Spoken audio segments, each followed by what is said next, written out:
Mambo vipi mwana sports, mambo vipi mwana kandanda. Ile ladha ya utamu wa kabumbu inatarajiwa kushuhudiwa leo visiwani Zanzibar, wakati miamba ya soka Simba pamoja na Yanga itapepetana kuamua nani mbabe wa kombe la Muungano 2026. Leo tarehe 29 Aprili 2026, habari kuu ya michezo nchini Tanzania ni dabi ya Kariakoo inayopigwa usiku wa leo visiwani Zanzibar kusaka ubingwa wa kombe la Muungano. Mchezo mkubwa wa fainali kati ya Yanga na Simba unatarajiwa kuanza saa 2:15 usiku kwenye uwanja wa Amani New Complex. Yanga inaingia kama bingwa mtetezi baada ya kuifunga Azam FC mabao 2-0 katika nusu fainali. Simba imefikia fainali baada ya kuifunga Mlandege FC mabao 3-0. Upinzani unaendelea. Huu ni mchezo wa kwanza kati ya dabi mbili mfululizo zinazotarajiwa ndani ya wiki moja, kwani timu hizi zitakutana tena kwenye ligi kuu ya NBC Premier League tarehe 3 Mei 2026. Historia ya kombe la Muungano inasema kwamba tangu mwaka 2020 imegawanyika katika vipindi viwili vikuu, kipindi cha kusimama kwa mashindano na kurejea kwake rasmi mwaka 2024. Huku kipindi cha kusimama 2020-2023 mashindano ya kombe la Muungano hayakufanyika kabisa kutokana na mabadiliko ya kalenda. Kurejea kwa mashindano 2024 sasa, michuano hii ilifunguliwa rasmi na shirikisho la mpira wa miguu Tanzania TFF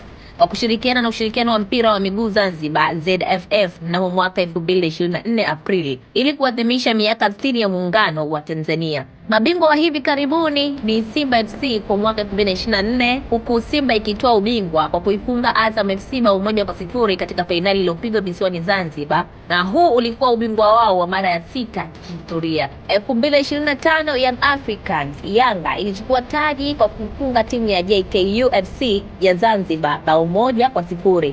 Ushindi huu ulifanya Yanga kuwa kinara wa kihistoria kwa kutwaa taji hilo mara 7. Fainali itapigwa kati ya Simba na Yanga kusaka bingwa wa mwaka huu, huku msimamo wa ratiba ya ligi kuu NBC Premier League tarehe 3 Mei Simba vs Yanga FC saa 11 jioni. Swali ni je, Yanga wataendeleza utawala wao na kuondoka na taji la 8 la Muungano, au Simba watalipiza kisasi na kurejesha heshima ya msimu wa 2024? New Amani Complex itatoa jibu la mwisho kuanzia saa 2:15 usiku wa leo. Kila laheri kwa timu zote mbili, Simba na Yanga. Kwa ajili ya update hizi endelea kuungana nasi Furaha FM na Furaha TV.